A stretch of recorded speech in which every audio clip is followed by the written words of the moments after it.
Who said the Rangers can't score? All right, so all the numbers say they can't score.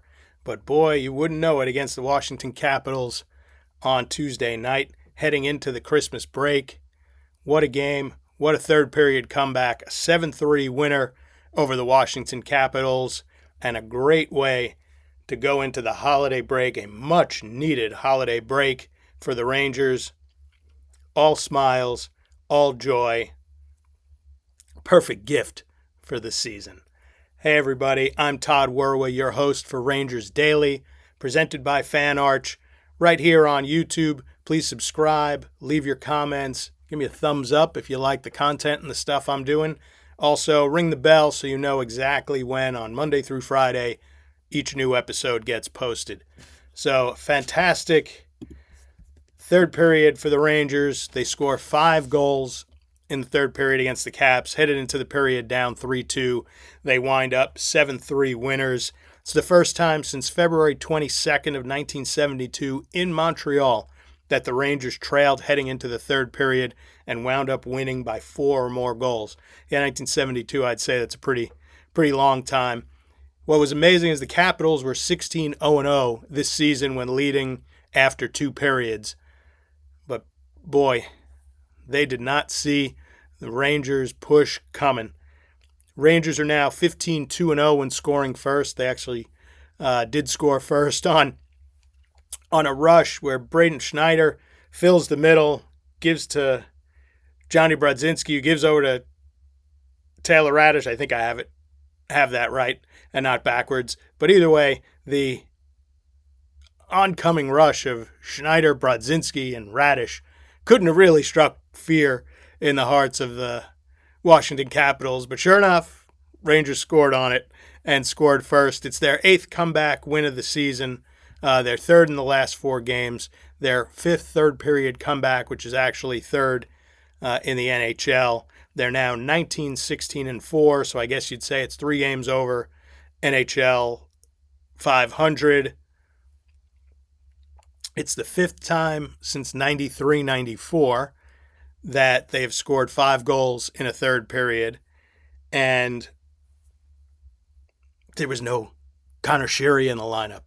Maybe that's a sign. Maybe that's a sign, Sully. It was quite a game. They're also 14-5-1 on the road. Trocheck and Radish had 2 goals and an assist. Will Cooley had 3 points. The Rangers are now actually 9-0-0 when he scores. So, not too bad. They scored 3 goals in the span of 5.5 minutes in the third. It was totally set up. They were being outshot, I think, like 21-10. The game started with Lafreniere within the first 30 seconds making a beautiful, there were 2 caps. He forechecks, makes a steal, comes in all alone on Logan Thompson, has him beat dead to rights, looking for his 100th goal, and he hits the post. It was like Laffy doing Laffy things, and you're like, oh, here we go again. They kind of got outplayed in the first. Certainly got outplayed and outshot in the second period. Like I said, found themselves down 3-2. But unexpectedly, like, it's been a season of third period letdowns, of third periods with 1 shot or 4 shots or, 0 high danger chances or 1 high danger chance. Well, it took a little while, but they got on the board. They made it 3-3 at the 8:10 mark.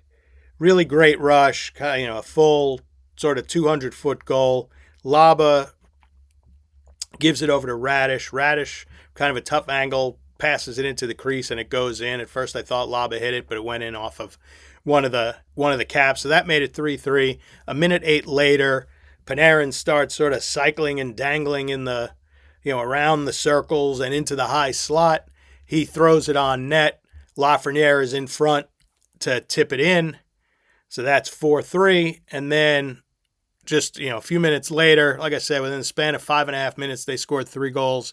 Trocheck wins a face-off. It sort of gets kicked out to the high slot, I think, to Brodzinski. Trocheck goes right to the net, right off the face-off, is right there, beats Thompson 5-3. And from there, it was kind of smooth sailing. The Caps pulled the goalie. Panarin made it 6-3. They had a funny coming up ice. Each guy touched it, and it was like, stop passing, just shoot the puck. And they scored, and then Trocheck scored one once the goalie was back in to make it 7-3. All year long, there have been just a few times where you really can highlight a third period push by the Rangers. I can think of, a push when they're down. I can think of that Montreal game, certainly the Edmonton game, the Dallas game, but this one wasn't hey, we've got to score with the goalie pulled in the final minute. This one was, hey, we've gotten into the third, we're down one, but we're going to keep coming, and the goals started to find their way into the net. And boy, did they need that going into the holiday break. A good run. They've won 3 of 4. And, when the game ended, they were sitting with the same amount of points as the Panthers had, who were in the wild card 2 spot. Panthers do have 3 games in hand. But, it does show you sort of what this team can do when they play their best at meaningful moments. Like I said, it was not a good first 2 periods, and they did it without JT Miller. They did it without Adam Fox. Congratulations to Alexis Lafreniere. He scored his 100th goal. It was a long time coming. It had been something like 9 games since he scored a goal. It's also, you can't believe he hasn't scored 100 since being drafted number 1 in 2020. Like I said, he had an unreal chance to do it, which would have really been a highlight reel goal just 30 seconds in. But he tips Panarin's shot in. So he's got 100 goals at the time. I can't remember if he got another assist. He had 212 points in 419 games. For a little comparison from that draft class, Tim Stützle, Lucas Raymond, and Seth Jarvis have all passed the 100-goal mark already. Sullivan said after the game, we really liked the game Lafreniere played. He was getting inside the dots and going to the net more. Said there needs to be another dimension to how his offense, how he gets his offense, how he plays his offense. Needs to be another dimension to his offense. They've discussed it a lot with him. And it stinks that it feels like we've heard this before from Sullivan, that they keep discussing, get to the net, be aggressive, take the puck to the net, get yourself in front of the net, get greasy, all of that. It seems like very sporadic that message gets through, but on a night like Tuesday night, it did, and Lafreniere got his 100th goal and played an extremely good game. Credit to Panarin, too, before we talk about the youth. Credit to Panarin also. His 10th multi-point game of the season. He reached his 200th goal scored as a Ranger. He's the second fastest to reach 200 goals scored with the franchise. His last 14 games, he has 8 goals and 10 assists. Not too bad, and 6 multi-point nights. Not bad at all.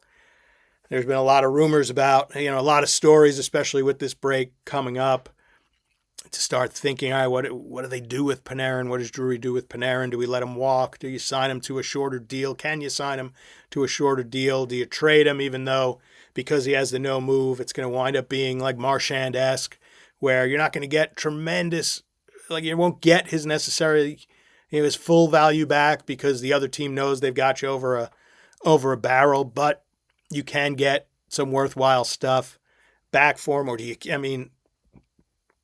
if you're hanging around that playoff, is it worth keeping him? Because taking away the best offensive player from the team would be extremely disruptive. We'll see where they are closer to March. I don't think it'll be done earlier than that. And remember, there's a dead period in February because of the Olympics. But congrats to Panarin on his 200th with the Rangers as well. You see there in sort of the headlines of Youth Gone Wild, 3 guys to point out. Gabe Perreault played in the top 6 with the absence of JT Miller. It was great to have him up there, I think, where he belongs. He played with Trocheck and Cooley had 1 assist, was +1, but he was always in the mix. He was always helping out. He's collected at least a point in his last 3 games with a goal and 2 assists, and I believe they are 6-0 when Gabe Perreault is in the lineup this season. So again, you win without Sheary, you win with Gabe Perreault in the lineup. Can we please keep him in the right spot in the lineup? Mike Sullivan, please, please. Noah Laba was fantastic. He played with Brodzinski and Radish, and they were just fast all night, carrying the puck up the ice into the zone. Laba's a brave man. He got right in front of an Alex Ovechkin slap shot that I think knocked the blade out of his skate or damaged it. Trocheck had to push him over to the bench. But give him credit. He put himself out there. That's a pretty good slap shot that the grade 8 has. And he showed no fear. He was great all game. He had an assist, was +1. His speed, his defense, back check were all noticeable. Another good night out of him. Not to be unexpected. He's been very good most of the year. And then Scott Morrow might have had his best game as a Ranger. He had the highest game score of any of the Rangers defenseman, had an assist and was a +2. He was noticeable out there for how he was working the power play and moving in and getting his shots, and just a very calm, well-played game. Like I said, it was a good night for some of the kids. It's always good when the puck goes in the net, but good to see, right? We want to see more of the kids. We want to see if they make mistakes, but just keep them out there, keep playing them, let them learn. So 3 of them had very good evenings. Let's take a little stock. We've got the holiday break.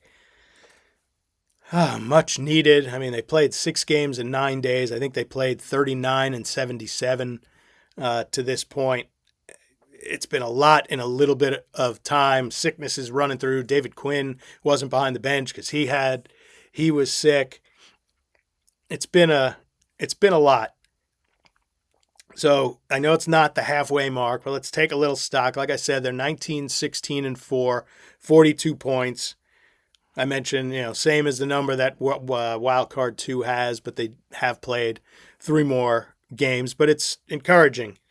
They have 21 games where they've scored 2, 1, or 0.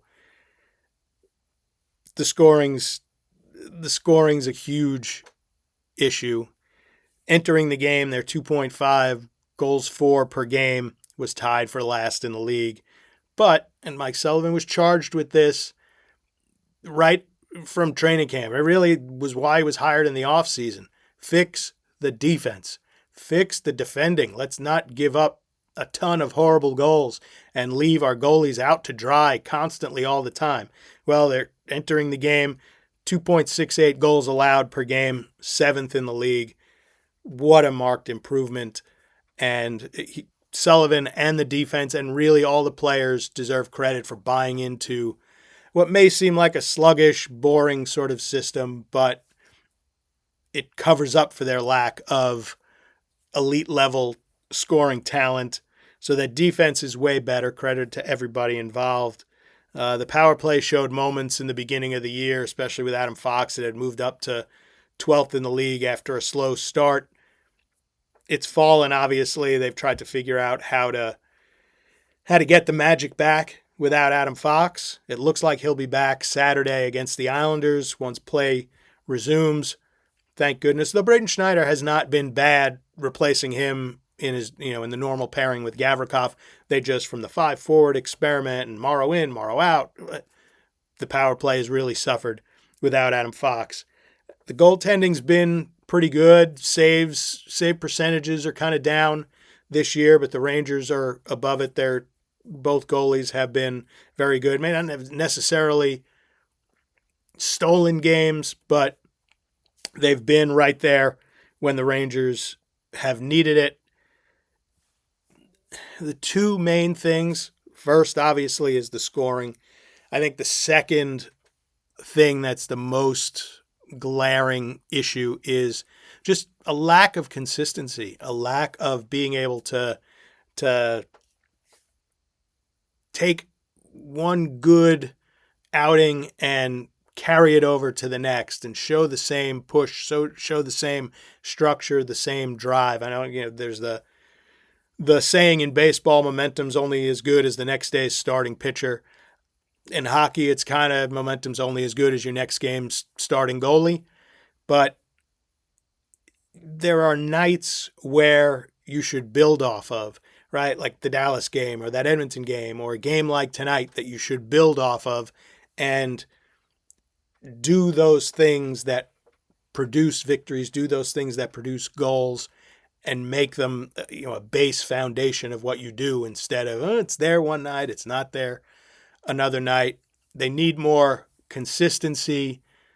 And I think if they can put that kind of effort out more consistent and stay structured more consistent, they're not going to score 7 every night, but this system, every game's going to be a grind, but they can win more than they lose. Will that get them in the playoffs?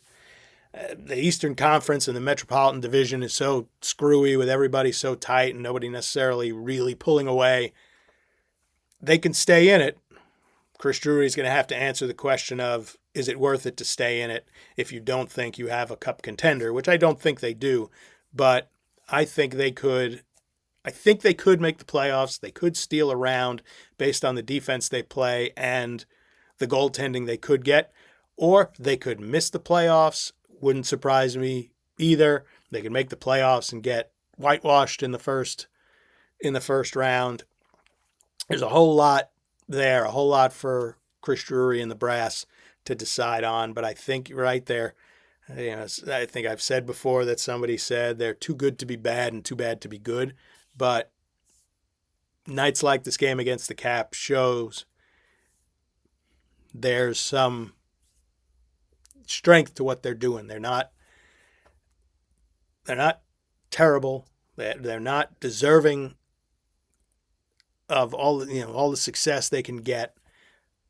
They can hang in this race and possibly get into the playoffs, and you never know who may come down the path. And Gabe Perreault, 3 points, right? Maybe he's a guy that adds a little offensive juice. Maybe they get somebody from the outside without having to give up really an asset that provides a little spark, provides a little speed. Who knows? Maybe the guys who've been squeezing the stick start scoring a little bit. Maybe some of the guys don't make it to the Olympics and they get more rest and they really get healthy and they're recharged to start the playoff run at the back end of February instead of, like they've talked about, potentially Fox, Trocheck, and JT Miller possibly making Team USA. It'd be great for them, but not necessarily great for the Rangers, if that makes sense. So it's a team that doesn't play that style that makes you jump up out of the seat. They only got 21 shots. I think they were outshot 35-21, but they put in 7 goals. And just keep doing what you're doing and keep getting to the net. And Mika Zibanejad said it in not the pregame warmups, but the morning skate media availability. He said, we need to be selfish. We need to shoot the puck instead of trying to make the pass. And they did that a lot more tonight, got to the front, made things tough to handle. Mike Sullivan said the best way to sort of break down defensive coverage is to shoot the puck, because where it goes then becomes so, random, and you get people out of position. You get first to a puck. You get too many people going toward it, and you can make a pass to an open guy. There's so much that happens off of a shot that it makes defending in your own zone really difficult. So keep shooting the puck. If they can be more selfish like that, then they can have more good nights. And what this team's potential is, I don't know, but it'd be nice to see them do everything they can to reach it. So that's where we are headed into the Christmas break. I'll probably tomorrow talk about some trade market possibilities, what might be out there. We can, I'll probably do another Panarin discussion, a Lafreniere discussion. We'll look at some of the free agents, maybe some of the RFAs that are out there and what they have. That's all for your Christmas break enjoyment. For now, Merry Christmas, Happy Christmas Eve to everyone, an early Merry Christmas. I hope you get everything that you ask Santa for. I hope you have a wonderful time with friends, family, just yourself, whomever. I hope it's an enjoyable part of the time. I'll be with you through the whole break, so tune in every day at 11. You'll have me. As always, thanks for watching. I appreciate your watching, your commenting, your questions, your thoughts. So until next time, thanks for watching.